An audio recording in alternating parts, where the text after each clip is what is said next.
Hit TV YouTube channels లో మీ వ్యాపార ప్రకటనలకు మరియు ప్రమోషనల్ ఇంటర్వ్యూస్ కోసం వెంటనే సంప్రదించండి. 105 టీఎంసీల నీటి నిల్వ సామర్థ్యం కలిగినటువంటి తుంగభద్ర ప్రాజెక్టుకి సంబంధించినటువంటి మొత్తం 33 గేట్లలో 19వ గేటు రాత్రి సుమారు 11 గంటల సమయానికి కొట్టుకుపోయినటువంటి పరిస్థితుల్లో మన ముఖ్యమంత్రి చంద్రబాబు నాయుడు గారు వెంటనే స్పందించి వెంటనే జలవనరుల శాఖ మంత్రిగా నాతో, అదేవిధంగా మా కార్యదర్శి, మా ఈఎన్సీ ఇంజనీరింగ్ అధికారులందరితో కూడా ఆయన సమీక్ష జరిపి కర్ణాటక అధికారులతోటి మరి సమన్వయం ఎప్పటికప్పుడు చేసుకుంటూ అందులో భాగంగా పర్టికులర్గా ఏదైతే ఈ యొక్క గేట్స్ అమరికలో అత్యంత నిపుణత కలిగినటువంటి కన్నమనాయుడు గారు మొన్న పోలవరం ప్రాజెక్టు ఆ గేట్ల అమరికలో కూడా ఆయన కీలకంగా వ్యవహరించిన వ్యక్తి.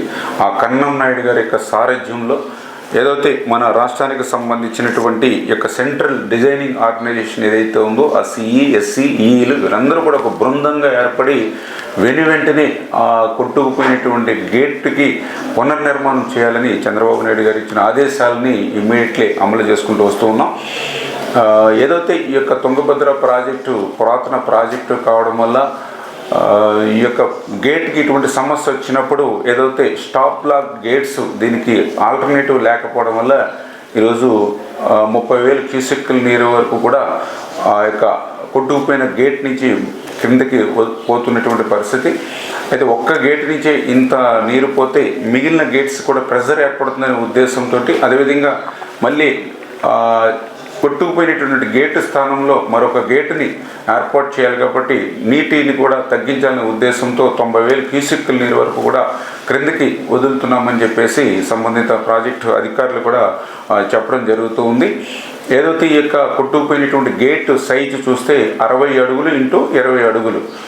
అయితే అంత గేట్ని మనం ఇమీడియట్లీ స్టాప్ లాక్ గేట్గా మనం తయారు చేసి పెట్టలేము కాబట్టి దాన్ని ఇప్పుడు 60 ఇంటూ 4 అడుగులు అంటే 5 గేట్లుగా చేసి ఆ స్టాప్ లాక్ గేట్స్గా దాన్ని ఆల్టర్నేటివ్గా అరేంజ్ చేసి కంట్రోల్ చేస్తామని చెప్పేసి అధికారులు చెప్పడం జరిగింది.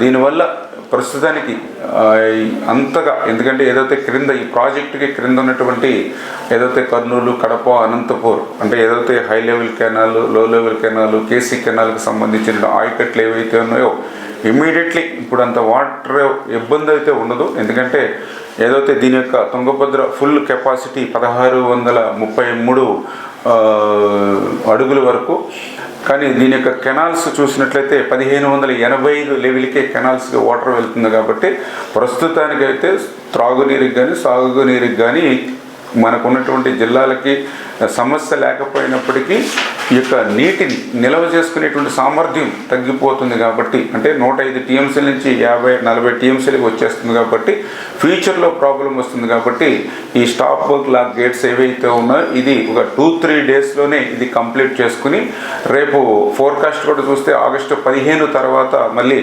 వర్షాలు వచ్చి మళ్ళీ ఇన్ఫ్లో కూడా ఈ తుంగభద్రకు వస్తుంది కాబట్టి ఈ ఆగస్టులోనే మళ్ళీ ఆ 105 టీఎంసీల నీటిని కూడా నిల్వ చేసుకునేటువంటి అవకాశం ఉందని చెప్పేసి అధికారులు కూడా ముఖ్యమంత్రి గారితో సమీక్షలు కూడా చెప్పడం జరిగింది. ఖచ్చితంగా ఇవన్నీ కూడా ఒక టీం వర్క్గా యుద్ధ ప్రాతిపదికన ఎప్పటికప్పుడు రివ్యూ చేసుకుంటూ క్లోజ్ మానిటరింగ్ చేసుకుంటూ వెళ్తామని చెప్పి తెలియజేసుకుంటూ, ఎందుకైనా ముందు జాగ్రత్త చర్యలుగా అక్కడ కర్నూలు కలెక్టర్ గారితో, అదేవిధంగా ఆ యొక్క ప్రాజెక్టు కింద ఉన్నటువంటి ఏదైతే కౌతాలం, కోసింగి, మంత్రాలయం, నందవరం ఏదైతే మండలాలు ఉన్నాయో వారి ప్రజలందరినీ కూడా కొంత అప్రమత్తంగా ఉండడం, అదేవిధంగా ఏదైతే ఈ క్రింద శ్రీశైలం, నాగార్జున సాగర్, పులిచింతల అంటే ప్రస్తుతానికి ఏ ఇబ్బంది లేకపోయినప్పటికీ కూడా అప్రమత్తంగా ఉండమని అక్కడ ఉండేటువంటి ప్రజలు కానీ ఇక్కడ ఉండేటువంటి డ్యాములకు సంబంధించిన అధికారులను కూడా హెచ్చరించడం. హిట్ టీవీ యాప్ ని డౌన్లోడ్ చేసుకోండి. ఇందులో short news, live news, entertainment movies అన్ని అవైలబుల్ గా ఉన్నాయి. Please download hit TV app. Hit TV app. Hit TV app ని ఫ్రీగా డౌన్లోడ్ చేసుకోండి.